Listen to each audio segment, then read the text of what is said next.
Yung mga guys, makikita nyo naman, may bango na tayong mga fish. Ayan o. Yung mga guys. Ayan.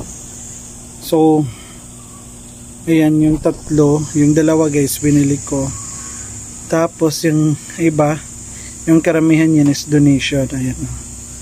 Ito mga donation to guys. Platy yata to. Ayan.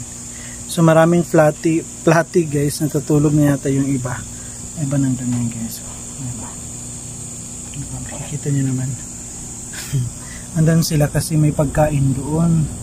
So doon sila nagpunta. So ito guys, ayan. Pagkagabi naman, pinapatay ko yung ilaw, pati yung mga bubbles. So natitira lang yung may filter. So binigyan din tayo guys ng ano, ng water plant. Ayan o.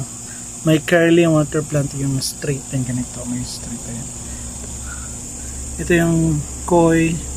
Nakuha ko doon sa pond. At ito yung natira sa mga fish ko guys. Ito yung isa. So ito sila bago na to guys. May magdo-donate pa kaso lang hindi ko pa nakuha kasi medyo malayo eh. Sobrang traffic ng city ngayon kaya hindi naman ako nagpunta guys. Ano yun, green terror yung bibigay niya sa akin kaso lang hindi ko pa talaga nakuha guys. Ito lang mamaliit yung nakuha ko kanina. So, makikita nyo sobrang masaya sila kasi hindi sila crowded. Ayan.